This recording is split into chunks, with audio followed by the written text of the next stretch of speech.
హల్లెలూయా. అందరం ఒకసారి రెండు చేతులు పైకెత్తి ప్రభు నామం అయిపోద్దాం. హల్లెలూయా. అందరూ సంతోషంగా ఉన్నారా? ఆదివారం అందరూ సంతోషంగా ఉంటారు. ఎందుకంటే సెలవులు కానీ లేకపోతే కొంతమంది మందిరానికి వస్తున్నారని ఆశతో సంతోషంగా ఉంటారు. కొంతమంది దేవుణ్ణి ఆరాధిస్తున్నారని సంతోషంగా ఉంటారు. అనేక రకమైన సంతోషాలు ఉంటాయి ఆదివారం. ఈ ఆదివారం కూడా చాలా ప్రత్యేకమైన సంతోషం ఉంది. లాస్ట్లో చెప్తాను మీకు. హల్లెలూయా. అందరూ వరలు దించుకుంటారు. కొంతమంది ఏం దించుకున్న రహస్యాలు ఇప్పుడు కూడా రహస్యాల్లో ఉండవు, బయలుపరచబడతాయి. సరే అయితే చక్కగా చెల్లి లాస్ట్లో పాట పాడింది, స్నేహబంధమా. మనం ఏ స్నేహమైనా కూడా విడిపోవడానికి అవకాశం ఉంటుంది, కానీ దేవుని స్నేహం నువ్వు వద్దనుకుంటేనే దేవుడు విడిచిపెడతాడు. మనుషుల స్నేహం ఎలాగుంటుందంటే కొంతకాలం ఉంటుంది, ఏదో టైంలో మనం నచ్చకపోతే ఏం చేస్తారు? విడిచిపెట్టేస్తారు. కానీ దేవుని స్నేహం అది విడివని స్నేహం. నాకు చాలా మాట పాడుతున్నప్పుడు నాకు చాలా సంతోషం అనిపించింది. ఈ మధ్య ఎక్కువ స్నేహము, దేవుని స్నేహం. చాలాసార్లు యేసు ప్రభు కూడా నా స్నేహితుడాన్ని సంబోధించారు బైబిల్లోని. చూడండి, తన పనిలో పెట్టుకున్న వ్యక్తిని ఆయన అలుగుతాడు, నాకు ముందొచ్చిన వాళ్ళకి నాకు సమానంగా డబ్బులు ఇచ్చేవన్నప్పుడు అక్కడ కూడా యేసు ప్రభు అంటే నా స్నేహితుడా నువ్వెందుకు అసూయ పడుతున్నావు అంటాడు. మనమైతే ఏదైనా గొడవ వచ్చిందనుకో, ఏంట్రా నువ్వేంట్రా అలాగా ఏంట్రా అంటాం మనం.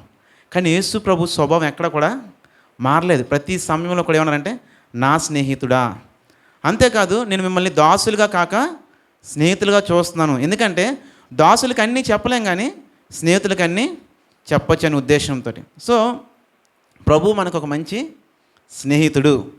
ఆ స్నేహాన్ని కానీ మనం సరిగ్గా అర్థం చేసుకుంటే ఎప్పుడు కూడా ఆయనతో మనం ఉంటాం. ఒకవేళ ఎవరన్నా స్నేహితులు కోల్పోయారని, లేకపోతే నన్ను మోసం చేశారండి, స్నేహితులను విడిచిపెట్టేశారండి అని ఒకవేళ మీరు బాధపడితే మీకు నిజమైన స్నేహితుడు యేసు ప్రభు ఉన్నాడు. హల్లెలూయా. యోహాను సువార్త 15 తీయవసలేదు, యోహాను సువార్త 15 అధ్యాయంలో ఉంటుంది, మిమ్మల్ని దాసులుగా కాక స్నేహితులను పిలుస్తున్నాడు. మీకు ఒక మంచి శుభవార్త ఏంటంటే యేసు ప్రభు మీకు మంచి స్నేహితుడు. అంతేకాదు ఆయన మనకు మంచి తండ్రి. నువ్వు అనారోగ్యం ఉంటే నీకు వైద్యుడు. సో అన్ని రకాలుగా యేసు ప్రభు మనకు ఉన్నాడు. కాబట్టి మొదట ఆయనను మనం ఏం చేద్దామంటే ఆరాధిద్దాం. ఆయనని మొదట మనం అన్ని విషయాల్లో మొదటి ప్రాధాన్యత, మొదటి స్థానం మనం ఇద్దాం. సరే అయితే ఎందుకు ఈ మాటలు చెప్పానంటే, ఈ మధ్య ఎక్కువ సార్లు నేను వింటున్న మాట ఏంటంటే బైబిల్లో ఎక్కువ నేను ఏం చేసినా నా స్నేహితుడా అనే మాట వస్తుంది. సో నేను అనుకున్నాను, ప్రభువా నీవే నా నిజమైన స్నేహితుడు, నాకు మంచి స్నేహితుడిగా ఉండు ప్రభువా అని ప్రార్థన చేస్తున్నాను. ఈ మధ్య స్నేహితులతో ఉంటే ఇంకేది కూడా చూడండి, పేరెంట్స్తో చెప్పలేరు, ఎవరితో చెప్పలేరు, కానీ ఎవరితో చెప్తారు?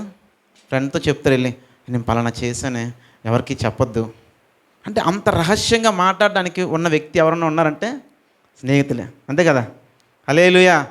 కాబట్టి మీరు ఏదన్నా చెప్పగలిగిన ధైర్యం కలిగిన మీకు ఒక మంచి స్నేహితుడు యేసు ప్రభు ఉన్నాడు. హల్లెలూయా. సో కాబట్టి మరి దినాన 41వ కీర్తన మనం ధ్యానం చేసుకోబోతున్నాం. మొదటి మాట, బేదల్ని కటాక్షించువాడు ధన్యుడు. ఎవరైతే బేదల విషయంలోని కటాక్షము అంటే దయ చూపిస్తారో వారి నిమిత్తము కొన్ని విషయాలు ఇక్కడ రాయబడి ఉన్నది. ఎవరైతే బేదల ఎడల దయ చూపిస్తారో వారి కొరకు దేవుడు కొన్ని వాగ్దానాలు చేశాడు. ఏమన్నదంటే బేదలను కటాక్షించేవాడు మొదటంట ధన్యుడు అవుతాడంట, మొదటిది. రెండోది ఆపత్కాలమందు యెహోవాని తప్పించును. 2. మూడోది యెహోవాని కాపాడి బ్రతికించును. అంతేకాదు భూమి మీద వాడు ధన్యుడుగును. 4. అంతేకాదు వాని శత్రువుల ఇచ్చకి వారిని అప్పగింపవు. అంతేకాదు మరణ పడకల మీద వాడిని ఏం చేస్తాడు? ఆదరిస్తాడు. వాడికి రోగం కలగా ఆయనే వారిని స్వస్థపరుస్తాడు. హల్లెలూయా.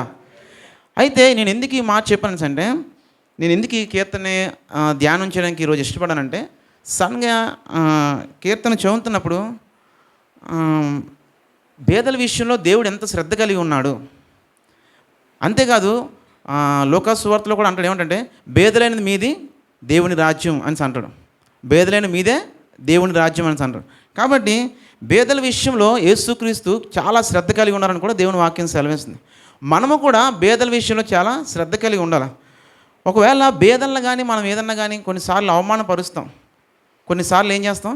నిర్లక్ష్యపరుస్తాం. చూడండి, సామెతల గ్రంథం 17:5 అంటే బేదల గురించి వాక్యం ఏం సెలవిస్తుందో 2-3 మాటలు చెప్పాలనుకుంటున్నాను.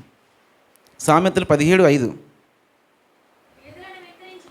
బేదలను వెక్కిరించువాడు చాలా బేదలని వెక్కిరించేవాడంట.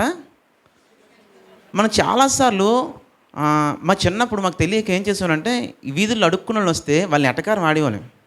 మీ పిల్లలందరికీ చెప్పండి, అడుక్కున్న వాళ్ళు కానీ డబ్బులు లేని కానీ వస్తే ఒరే వాళ్ళని అలాగ అనకూడదని చెప్పండి. మా దగ్గరికి బోర్లు అమ్ముకునేవాడు ఒకడు వచ్చేవాడు. అడు గుడ్డోడు మాట. చాలా అంటే వాడు అడుక్కోవడం ఇష్టం లేక ఏదో టమ్మి బతుకుదామని వస్తే మేము చిరిగిపోయి నోట్లు ఇచ్చి ఆడు ముందుకెళ్ళి డ్యాన్సులు వేస్తుండేవాళ్ళం. చాలామంది ఏం చేస్తారంటే బేదలంటే చాలా చిన్న చూపు చూస్తారు, తక్కువ చూస్తారు. అలాంటి వారిని నువ్వు ఎవరిని ఎక్కిరిస్తున్నావు తెలుసా? దేవుణ్ణి ఎక్కిరిస్తున్నావు. ఎందుకంటే వారిని కూడా నువ్వేం దేవుడే వారిని సృష్టించాడు. బైబిల్లోని ఒక గుడ్డివాడిని కోసం అడుగుతారు శిష్యులు, ప్రభు వీడు ఎందుకు గుడ్డివాడాడంటే నా మహిమ కొరకు అయ్యాడు. దేవుడు వారిని ఏదో ఉద్దేశంతో వారిని దేవుడు సృష్టించాడు. బేదలైన వారి విషయంలో మనం చాలా జాగ్రత్తగా ఉండాలి. మాకు తెలియక ఏం చేసామంటే వారిని ఎక్కిరించడం, వాడి దగ్గర డ్యాన్స్ వేయడం చేసేవాళ్ళం. అంటే మాకు తెలియని వయసులో చేసాం. ఇప్పుడు చాలామంది పెద్ద పెద్ద వాళ్ళు కూడా ఏం చేస్తారు తెలుసా? అడుక్కున్న వాళ్ళని దూరంగా ఉండడం, అసహించుకోవడం, లేకపోతే తక్కువగా చూడడం చేస్తూ ఉంటారు. దయచేసి మీరు వారి పట్ల ప్రవర్తించే విధానము నువ్వెవరితో ప్రవర్తిస్తున్నావు తెలుసా? దేవునితో ప్రవర్తిస్తున్నావు.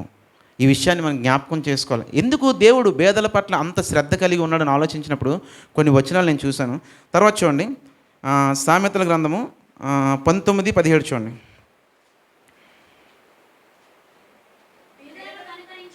బేదలను కనికరించేవాడు. హల్లెలూయా. ఎంత సంతోషం అనిపించింది ఈ మాట. చాలాసార్లు మనం బేదలకు సహాయం చేస్తాం కదా, అలాంటప్పుడల్లా మీరు గుర్తు చేసింది తెలుసా? ఎవరికి ఇస్తున్నారు అప్పు? దేవుడికి అప్పు ఇచ్చారు, ఏదికి వెళ్ళిపోయారు అనుకుంటున్నారు అన్నమాట అందరూ. హల్లెలూయా. బేదలకి అప్పు ఇచ్చేవాడు, కనికరించేవాడు ఎవరినంట? యెహోవాకు అప్పు ఇచ్చేవాడంట. చాలాసార్లు మన దగ్గరికి బేదలు వచ్చినప్పుడు మనం సహాయం చేస్తాం, కానీ మనకు కలిగిన దాన్ని బట్టి మనం చేస్తాం. ఇక్కడ నుంచి మీరు చేస్తున్నప్పుడు ఏం చేయాలి తెలుసా?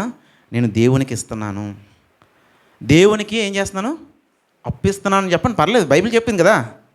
ఎవరికి అప్పిస్తున్నాను? మొన్న ఒకసారి సామ్యులు అంటాడు, ఏం చేస్తున్నావు తమ్ముడు అంటే, ఇప్పుడే దేవుడికి అప్పిచ్చి వచ్చాను అంటున్నాడు. ఎవరికి ఇచ్చాడంట? నాకు తర్వాత లైట్ వెలిగింది. ఎవరికి? అడుక్కున్నోళ్ళకి ఇచ్చేచ్చాడు. హల్లెలూయా. కాబట్టి బేదల విషయంలో యేసుక్రీస్తు చాలా శ్రద్ధ కలిగి ఉన్నారు. చూడండి, మళ్ళీ 19 చూసాను, 14, 13 31 చూడండి.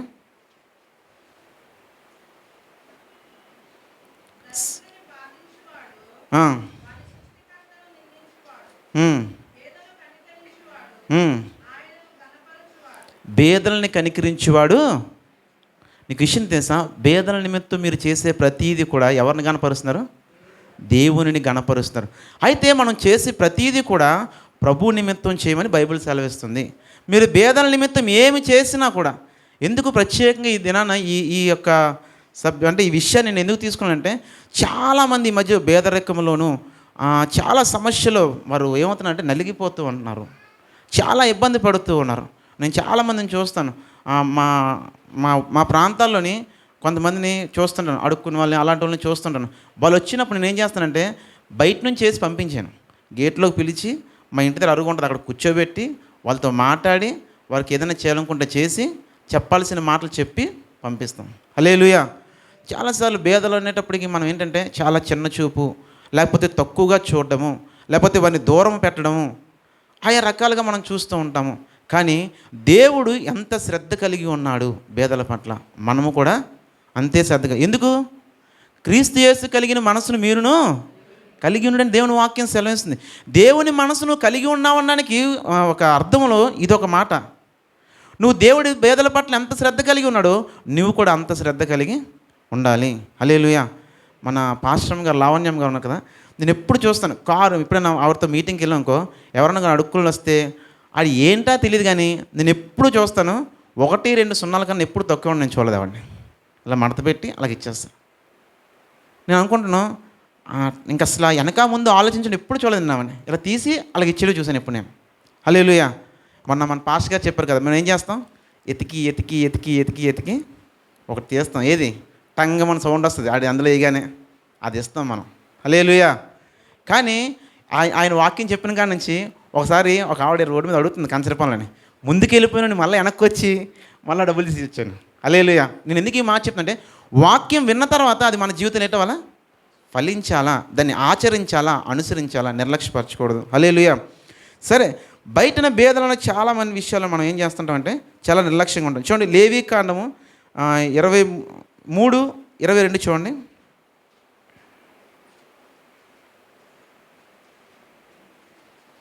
లేవీ కాండము 23:22 వచనం. అమ్మ చిన్నారి గట్టిగా చదువమ్మా, అక్కడ దూరం అయిపోతాను కొంతమంది, అందుకనేసి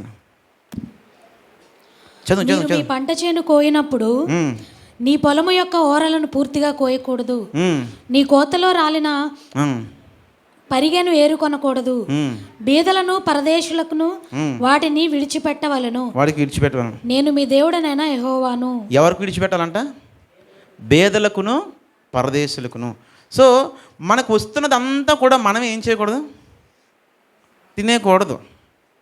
మనకు వస్తున్న దాంట్లోనే మనం చాలామంది టైట్ చేస్తారు. ఇవన్నీ కాకుండా బేదల కొరకు కొంత మనం ఏం చేయాలి, సపరేట్ చేయాలి. అది దేవుడు చెప్పాడు ఆ మాట, బేదల కొరకు పరదేశుల కొరకు. వారు పరదేశంలో ఉన్నప్పుడు దేవుడిని వారిని ఎంతగానో వారు ఏం చేశారు, దేవుడు దీవించాడు. పరదేశులు అంటే ఎవరంటే ఆర్థికంగా ఇబ్బంది పడుతున్న వారు ఉంటారు చాలామంది. అటువంటి వారికి మనం ఏం చేయాలా, సహాయం చేస్తూ ఉండాలా. హల్లెలూయా. కాబట్టి బేదల కొరకు మనం చాలా శ్రద్ధ కలిగి ఉండాలా. అది దేవుని యొక్క వాక్యం, అది మనము కూడా ఆ రీతిగానే ఉండాలా. చాలామంది నేను గమనిస్తుంటాను పెద్ద పెద్ద చర్చిల్లోని మరి బేదల విషయంలో కూడా వారు చేస్తూ ఉంటారు, కానీ వారు కలిగి ఉన్న దాన్ని బట్టి చేస్తుంటారు. అంటే వారు ఎందుకు చేస్తారని అంటే నాకు ఎంత ఉంది కాబట్టి నేనేం చేస్తున్నాను. మనం ఎప్పుడు కూడా బేదల విషయంలో ఎలాగ శ్రద్ధ కలిగి ఉంటే దేవుని బట్టి మనం శ్రద్ధ కలిగి ఉండాలి. చాలామంది ఏం చేస్తారంటే ఒక 50 మందికో 200 మందికో లేకపోతే బర్త్డే ఫంక్షనో లేకపోతే ఏదో అయినప్పుడు భోజనాలు పెడతారు. మంచి వారికి ఉన్న ధనాన్ని ఏం చేస్తారు, వెచ్చిస్తూ ఉంటారు. కానీ వాళ్ళు లాస్ట్కి ఏం చేస్తారు, ఫోటోలు తీసి పెడుతూ ఉంటారు. నేను అంటాను అలాగ చేయడం అన్నది మరి ఎంతవరకు అంటే ఒకళ్ళు 2-3 అడిగితే ఉన్నారంటే అంటే మనం అలా చేసి పెడితే ఏటవుతారు అవతరాలు ఇన్స్పైర్ అవుతారంట. ఇన్స్పైర్ అవ్వడం అంటే ఎలాగ ఇన్స్పైర్ అవుతారు అంటే ఎవరినో చూసి ఇన్స్పైర్ అవుతారు. అది ఒకవేళ లోకస్తులకు సరిపోద్దాం, కానీ మనకు అది సరిపోదని నేను అంటాను. దానికి నేను ఒక వచనాన్ని కూడా నేను చూశాను. రోమపత్రిక చూడండి, రోమపత్రిక అందులోని ఒక మాట నేను రాత్రి చూశాను, 5వ అధ్యాయం అనుకుంటా అని.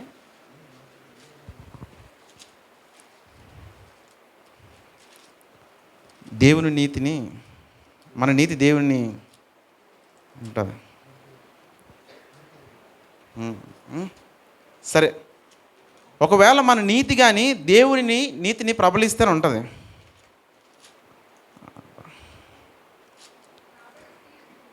అమ్మ చదవండి ఒకసారి.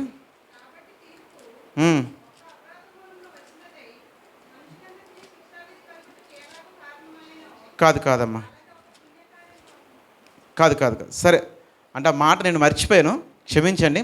అంటే అది ఎలా ఉంటుందంటే ఆ మాట దాని అర్థం ఎలా ఉంటుందంటే ఒకవేళ మనం చేసిన పని ఒకవేళ దేవుని నీతిని కానీ ప్రబలించినట్లయితే అలాంటప్పుడు మనం ఇంకా పాపిగా ఉండవలసిన అవసరం ఏముందని రాస్తాడు పౌలు అక్కడ. సో కాబట్టి ఒకవేళ మనం చేసిన కార్యాలను బట్టి ఒకవేళ దేవుడి నామానికి మహిమ రావచ్చు, అది వేరే కార్యాలు. అవి సువార్త ప్రకటించడం ద్వారా మనం ఇచ్చిన దాన్ని బట్టి జరుగుతుంది. కానీ ఇక్కడ నేను చెప్పేది ఏంటంటే మనం చేసి ఒకవేళ ఇగో ప్రభు నిమిత్తం చేస్తామని కానీ ఒకవేళ చెప్పగలుగుతున్నాం అనుకో, అది పబ్లిసిటీగా కాకుండా మనం వ్యక్తిగతంగా మన జీవితాలు అది రహస్యంగా చేయడం అనేది చాలా అవసరం. హల్లెలూయా. ఇప్పుడు కొన్నిసార్లు సంఘం అంతా కలిపి ఏం చేస్తుందంటే ఎవరికన్నా బయట వాళ్ళకి ఇవ్వడానికి ఆర్థిక సమస్యలు ఉన్న వారికి లేకపోతే బేదలకు సహాయం చేస్తారు. ఇది పర్వాలేదు.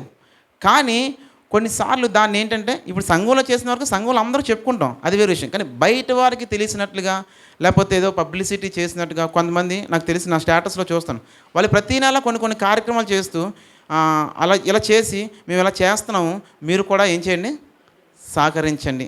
నేనేమంటానంటే వారు కలిగిన దాన్ని బట్టి వారు చేస్తున్నారు కాబట్టి వారు ప్రార్థన చేస్తే వారు దేవుడు ఏం చేస్తాడు, వారికి సహాయం చేస్తాడు. హల్లెలూయా. సరే, ఇది బయటకు సంబంధించిన బేదల కొరకు. అయితే సంఘములో కూడా కొంతమంది బేదలు ఉంటారు. దాని కొరకు నేను ఒక మాట చెప్పి నేను ముగిస్తాను. చూడండి, రోమపత్రిక 15వ అధ్యాయం 26వ వచనం చదవండి. ఏలయనగా యెరూషలేములో ఉన్న పరిశుద్ధులలో బీదలైన వారి నిమిత్తము మాసిదోనియా వారును అకయ వారును కొంత సొమ్ము చందా వేయనిష్టపడిరి. చాలమ్మా. చూడండి, యెరూషలేములోని బేదలైన వారి కొరకు అక్కయ్య వారును మాసిదోనియా వారు ఏం చేశారంట, కొంత సొమ్మును. ఆ బేదలు ఎవరంట? పరిశుద్ధులు. హల్లెలూయా.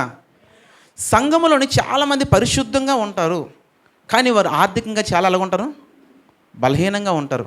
అందుకే యోహాను రాస్తూ ఉంటాడే, గాయకు రాస్తూ ఉంటాడే, ప్రియుడ నువ్వు ఆత్మలో వర్ధిల్లుచున్న ప్రకారము అన్ని విషయాల్లో వర్ధిల్లాలి, సౌఖ్యంగా ఉండాలి, నేను ఏం చేస్తున్నాను, ప్రార్థన చేస్తున్నాను అంటాడు. హల్లెలూయా. కాబట్టి మనం సంఘములోని పరిశుద్ధులైన వారు చాలామంది బలహీనంగా ఉంటారు, ఆర్థికంగా లేకపోతే ఏదో సమస్యలో ఉంటారు. వారి నిమిత్తం మనం ఏం చేయాలంటే శ్రద్ధ కలిగి ఉండాలి. హల్లెలూయా. ఎందుకు ఈ మాట చెప్తుందంటే, అయితే వారికి బయటి వారికి చేసినట్లుగా మనం చేయడం కాదు, మనం గుర్తించేసినట్టే వారు పరిశుద్ధులు, వారు దేవునిలో ఎదుగుతున్న వారు. మనం చాలాసార్లు సంఘంలో అనేకమైన విషయాలు గమనిస్తుంటాం, కానీ సంఘంలో కొంతమంది ఆర్థికంగా ఇబ్బంది పడుతున్నారు ఉంటారు, లేదంటే మంచి ఆధ్యాత్మిక కలిగి జీవిస్తున్న వారి జీవితాలని మరి ఆర్థికంగా చాలా బలహీనంగా ఉంటారు. మీకు విషయం తెలుసా, బైబిల్లోని ఎవరు ధనవంతుడు లాజరు ఉన్నారు. ధనవంతుడు ఇంటి ముందు ఎవరు ఉన్నారు? లాజరు ఎవరు? పరిశుద్ధుడు. భేదవాడు ఇంకోడు ఎవరు? అందుకే కదా పరలోకం వెళ్ళాడు. ధనవంతుడు పరలోకం. ఒకవేళ బహుశా నేను అనుకున్నానంటే, నేను ఊహాత్మకంగా ఇలా ఆలోచించాను, ఒకవేళ ధనవంతుడు కానీ ఈ లాజర్ని కానీ చూసి ఈయన పరిశుద్ధుని గుర్తిరుగుంటే ఆయన పరిస్థితి వేరే ఉండేమో ఆ రోజు. హల్లెలూయా. మనం చాలాసార్లు మనం అందరినీ గుర్తిస్తాం. ఎవరిని గుర్తిస్తాం సార్? ధనవంతులను గుర్తిస్తాము, గొప్పవారిని గుర్తిస్తాము, కానీ భేదలైన వారిని మనం గుర్తించము. సంఘములోని భేదలైన పరిశుద్ధులను కూడా మనం గుర్తించాలి. మీకోసం ప్రార్థన చేస్తున్నాండి, ఇలా అది కనిపించిందని. చాలామందికి ఏంటి సార్, అనేక రకాల దర్శనాలు కనిపిస్తాయి, కానీ సంఘంలో బలహీనంగా ఉన్నవారు, భేదలైన వారు, మరి అవి కనిపించేమో దర్శనాల్లో వీళ్ళకి. నాకు అర్థం అవుతాం. ఒక లావణ్యం గారు గుర్తొచ్చారు. లావణ్యం గారికి అంట ప్రార్థన చేస్తుంటే ఒక ఆవిడని చూపించారంట దేవుడు. చూపించి ఆవిడ చాలా ఆర్థికంగా ఇబ్బంది పడుతుంది, నువ్వు అర్జెంట్గా వెళ్ళి ఏం చేయాలి? మీకు ఎప్పుడైనా అలా కనిపించారా? ఎవరికైనా అలాంటి దర్శనాలు కూడా రావాలని ప్రార్థన చేయండి. హల్లెలూయా. దేవుని స్తోత్రం. అలా మనకేం కనిపిస్తుంది అంటే, మీ ఇంట్లోని చాలా ఇబ్బందికరంగా ఉంది, ఇది కనిపిస్తుంది. లేకపోతే మీ ఇంట్లో ఏమున్నాయి? దెయ్యాలు ఉన్నాయి. మీ ఆయనగారు చాలా చెడిపోతున్నట్టు కనిపిస్తుందండి. అన్ని దర్శనాలు కనిపిస్తాయి, కానీ మీ ఇంట్లోని చాలా ఇబ్బందిగా ఉన్నట్టుందండి. ఈ దర్శనాలు ఎవరికి కనబడవు. యేసు ప్రభు శ్రద్ధ కలిగి అన్నట్ల అన్ని విషయాల్లో దేవుడు దర్శనాలు చూపిస్తుంది కదా, ఇలాంటి దర్శనాలు ఎవరికి కనబడవు. మరి ఒక్కొక్కసారి అంటే యేసు ప్రభు కూడా అపోస్తల కార్యంలో లోక రాస్తే ఏమంటాడంటే, ఆయన చేసి బోధించాలని ఉంటుంది. కొన్నిసార్లు కొంతమంది నాకు ఏదైనా తలంపులు వచ్చిన ఫోన్ చేస్తాను, ఎలాగ ఉన్నారా ఏంటి అని ఆలోచిస్తాను, మాట్లాడతాను. వాళ్ళ మాటల్లోనే నాకు అర్థమైనప్పుడు అంటే మనం ఏది చేయగలమో అది చేస్తూ ఉంటాను. హల్లెలూయా. కాబట్టి ఇలాంటి దర్శనాలు కూడా రావాలని ప్రార్థన చేయండి. కొన్ని మనం అడుగుతాం, ప్రభా మాకు మంచి కళలు ఇవ్వండి, మంచి దర్శనాలు ఇవ్వండి, మాతో మాట్లాడి అంటారు కదా. నీ దగ్గర సమృద్ధిగా ఉంది, నీకు అన్నీ బాగున్నాయనుకో, ప్రభా నాకు బాగా కలిగి ఉంది ప్రభా, నువ్వు ఏం చేస్తావంటే ఒకవేళ ఎవరికైనా ఇవ్వాలేమో చెప్పు ప్రభా అని ప్రార్థన చేయండి. హల్లెలూయా. ఇలాంటి దర్శనాలు ఎవరికి రావు, అలాంటివి కూడా ప్రార్థన చేయమని అంటారు. హల్లెలూయా. నేను ఈ మధ్య ఒక ప్రార్థన చేస్తాను, ప్రభా నా హస్తాన్ని ఇంకా బలపరచు ప్రభా, నాకు కూడా నీతిమంతులు దాతృత్వం కలిగి ఇస్తానని వాక్యం ఉంది కదా, నేను కూడా ఏం చేయాలా? ఇవ్వాలనుకుంటున్నాను ప్రభా, నాకు సహాయం చేయండి ప్రభా అని ప్రార్థన చేస్తాను. మనకి ఎక్కువ వచ్చే కొలది మనం ఏటవుతుంటే అవసరతలు పెరిగిపోతూ ఉంటాయి. మా మధ్య మా ఐడియా అన్నది, నేను నీకు ఐఫోన్ కొంటానది, వెంటనే ఫోను నువ్వు బయటికి వెళ్ళిపోతాను. ఏటు కొంటుందంట? ఫోను నువ్వు ఇద్దరు బయటికి వెళ్ళిపోతాను. నాకెందుకు ఐఫోను? నేను మాట్లాడతాను, మా ఆయనతో ఫోటో తీస్తాను. ఫస్ట్ ఇంతమంది పాత జీవితంలో ఐఫోనే ఉండాలనుకునేవాడిని, కానీ ప్రభువు నమ్ముకున్న తర్వాత ఐఫోన్ కాదు, మామూలు ఫోన్ ఉంటే చాలు. హల్లెలూయా. నేను ఎందుకు ఈ మాట చెప్తుంటే, అది ఉంటే ఏదన్నా చేయొచ్చు కదా. ఏమీ అవసరం లేకపోయినా 1,00,000 రూపాయలు, 70,000, 80,000, 90,000, 2 లక్షలు ఫోన్లు కొంటారు. ఏం చేస్తారంటే ఇప్పుడు కోపం వస్తే నేలనేసి కొడతారు. కొడుతున్నారా? నేను అంటుందంటే యేసుక్రీస్తు భేదలలో గొప్ప శ్రద్ధ కలిగి ఉన్నాడు. మనం కూడా ఎలా కలిగి ఉండాలా? శ్రద్ధ కలిగి ఉండాలి. ఎందుకో అనవసరమైన ఖర్చులు పెట్టేసి అది చేసి ఇది చేసి. మీకు ఇచ్చి అంటారా, నేను ప్రభువుని నమ్ముకోముందు, ఇప్పుడు ఇది 2025 సంవత్సరం కదా, నేను 2015 సంవత్సరంలోని 2,500 రూపాయలు చెప్పులు వేసేవాడిని. అంటే ఇప్పుడు సుమారు ఎంత ఉంటుంది? ఓ 10,000 అంటారా? బహుశా ఉండొచ్చు. అప్పుడు ఆ చెప్పులు వేసుకున్నప్పుడల్లా నేను చేసింది తెలుసా, కిందకు చూసుకుంటుండండి, ఏమని నా చెప్పులు ఉన్నాయా లేదా, కొత్త చెప్పులు ఉన్నాయి లేదా, బయట ఎడితే టెన్షను, ఇంట్లో ఎడితే టెన్షను. ఏంటంటే నేను ఎందుకు ఈ మాట చెప్తున్నానంటే, ఇప్పుడు ఆ టెన్షనే లేదు. 200 రూపాయలు జోడు బయట ఉంది చూడండి, కావాలంటే మెత్తగా ఉంది, నడడానికి చాలా కంఫర్టబుల్గా ఉంది, ఏ ఇబ్బంది లేదు నాకు.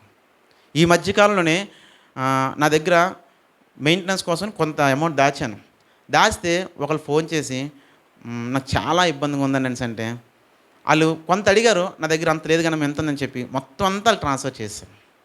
హల్లెలూయా. ఆ తర్వాత నుంచి మా అమ్మాయిలు ఇద్దరు ఏం చెప్పానంటే, ఈ నెలంతా మీరు ఎలాగ వెళ్ళిపోవాలంటే కష్టమో నష్టమో మీకు ఇప్పుడు బస్ ఫ్రీ వెళ్ళొచ్చింది అని చెప్పాను. చక్కగా బస్ ఫ్రీలో వెళ్ళొచ్చేస్తున్నారు. మా ఊర్లో బస్సులు ఎలా ఉంటాయంటే తోసేస్తారు. మన దగ్గర ఇంకొద్ది అంటే వాళ్ళు ఏంటంటే తట్టలు బొట్టలన్నీ ఎక్కించుకుని వెళ్ళిపోతుంటారు, అందులో తోసుకుని వెళ్ళిపోతుంటారు. మీకు విషయం చెప్పంటారా, బేదలకు అప్పిచ్చేవాడు యెహోవా ఏం చేస్తున్నాడు, కనికరిస్తున్నాడు. సరైన సమయంలోని కట్టాల్సిన టైంలోని టంగమని మెసేజ్ వచ్చింది నాకు. హల్లెలూయా. అర్థమైంది కదా మెసేజ్ వచ్చిందంటే. నేను ఎందుకు ఈ మాటలు చెప్తున్నానంటే, దేవుడు బేదల ఎడల చాలా శ్రద్ధ కలిగి ఉన్నాడు. మనము కూడా ఏం చేయాలా, శ్రద్ధ కలిగి ఉండాలి. సంఘములో బేదల ఎడల మరింతగా శ్రద్ధ కలిగి ఉండాలా, వెతకాలా, చూడాలా, అందరితో మాట్లాడాలా, పరిశీలించాలా. నేను మళ్ళీ ఇంతకుముందు కూడా మాట చెప్పాను, చాలామంది సంఘంలోకి వస్తారు కానీ ఒకరితో ఒకరికి సంబంధం ఉండదు, ఒకరి పేర్లు ఒకరు కూడా తెలియదు చాలామందికి. ప్రార్థన అయినంటే టక్కుని దిగి వెళ్ళిపోతారు కిందకి. నేను ఏమంటానంటే, మీరు ఎంత స్పీడ్గా దిగిన కరెక్ట్ వేస్తే ఒకటి దబ్బని కింద పడిపోతారు. సంఘంలో అందరినీ కలిసి సెకండ్లు ఇచ్చి పలకరించి మాట్లాడి వెళ్తే చాలా మంచిది. హల్లెలూయా. ఎవరన్నా కానీ తొందరగా వెళ్ళిపోతాను అనుకో, కారులు తెచ్చులకైతే గాలి తీసేయండి కారు టైర్లో. హల్లెలూయా. చాలా మరి ఏం పని ఉంటుందో అర్థం అవ్వదు నాకు. వెళ్ళిపోతారు కొంతమంది, కిందకి వెళ్ళిపోయి మొత్తం ఇంట్లోకి వచ్చి మీటింగ్ ఆడతారు కొంతమంది. పలకరించారు ఎవరు, నేను సంఘంలో అందరూ కూడా ఏం చేయాలా, ఒకరినొకరు పలకరించాలా అందరినీ. దీపక్ లేడు కానీ దీపక్ ఉంటే నన్ను ఇలా ఎత్తుకొని కౌగిలించుకుని అప్పుడు వెళ్ళివాడు నన్ను. మరి ఇప్పుడు బాపట్ల వెళ్ళిపోయాడు కదా, ఇప్పుడు రాలేదు. మొన్న వచ్చాడు, మొన్న ఎత్తుకున్నాడు, సరిపోదండి నన్ను ఎత్తుకున్నాను సరే మనిషి ఉంటాడు ఆ మనిషి. కాబట్టి హల్లెలూయా. బేదల ఎడల మనం ఏం చేయాలా, శ్రద్ధ కలిగి ఉండాలా. అంతేకాదు ఇంకొక మాట నేను చూపించి నేను ముగిస్తాను. చూడండి, లూకా సువార్త 14వ అధ్యాయము 12, 13, 14 వచ్చినాలు చూడండి.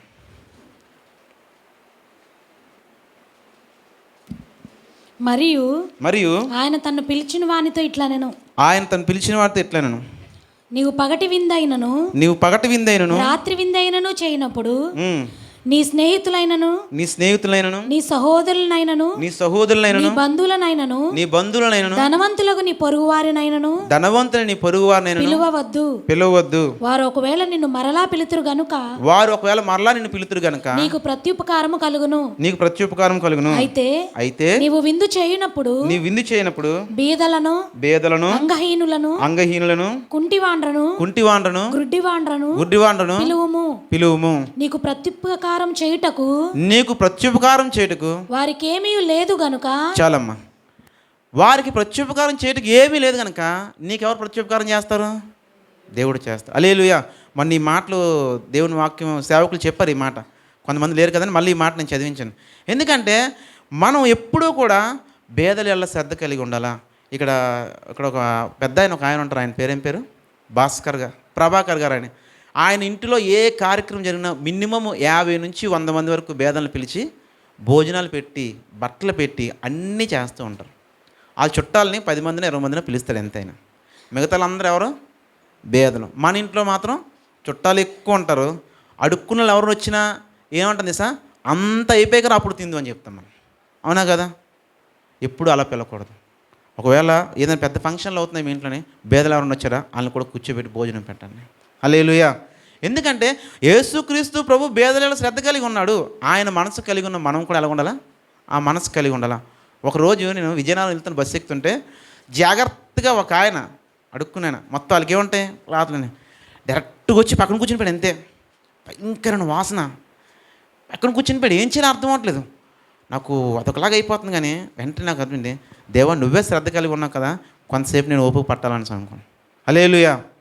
చాలా అనిపించింది. అప్పుడు మళ్ళీ ఆయనతో మాట్లాడి ఆయనకు కూడా సువార్త ప్రకటించాను. హల్లెలూయా.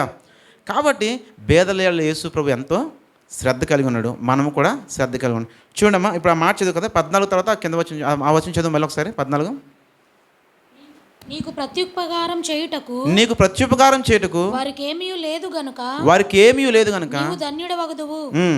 నీతిమంతుల పునరుద్ధానమందు నీతిమంతుల పునరుద్ధానమందు నీకు ప్రత్యుపకారం పొందుదువని నీకు ప్రత్యుపకారం కొందని చెప్పెను. హల్లెలూయా. నీతిమంతుల పునరుద్ధానమందు దేవుడు నీకేం చేస్తాడు? మీకు ఇప్పుడే ప్రత్యుపకారం రాకపోవచ్చు, కానీ వెంటనే నీకు ఏదన్నా కలగకపోవచ్చు, కానీ పునరుద్ధానమందు ఆయన సన్నిధిలో నీకేం తెలుసా? ప్రభు అంటాడు, ఇగో ఈ బేదలకు నువ్వేం చేసావు? సహాయం చేసావు, దాని కొరకు నీకు ఫలాన్ని అనుభవిస్తున్నావు. హల్లెలూయా. కాబట్టి బేదల్ని కటాక్షించువాడు ధన్యుడు. దేవుని వాక్యం సెలవు. ఎంతగా నువ్వు బేదల పట్ల శ్రద్ధ కలిగి ఉంటావో, ఎంతగా నువ్వు బేదల్ని ప్రేమిస్తావో దేవుడు. ఎందుకంటే యేసుక్రీస్తు వారు భూమి మీద మరి పరిచర్య చేస్తున్నప్పుడు ఆయన చుట్టూ ఎవరు ఉండేవారు? కుష్ఠరోగులు, దెయ్యం పట్టినోళ్ళు, బేదలైన వారు వాళ్ళే ఉండేవారు. దావీదు చుట్టూ ఎవరు ఉండేవారు? 400 మంది ఉన్నారు. ఎంతమంది? మన దగ్గర 4 ఉంటేనే కోపం వచ్చేది మనకి. మాకే గతిలేదు, నువ్వేట్రా నాయన కథలు తిరుగుతావు బయట కానీ కదా. కానీ 400 మంది వేసుకుని శ్రమలో దావీదు ఏం చేస్తుంటే వీళ్ళందరికీ మళ్ళీ నాయకుడు అంట. మనము కూడా అటువంటి నాయకులు అవుదురు గాక. గట్టిగా చెప్పట్లేదు ఎవరన్నా, అమ్మో ఎందుకు వచ్చింది బాబు మాకు ఇబ్బందులు అనుకుంటున్నారు. కానీ నేను మాట చెప్పనా, యేసు క్రీస్తు మనసు కలిగి ఉన్న వారందరూ కూడా బేదల ఎల్ల శ్రద్ధ కలిగి ఉంటారు.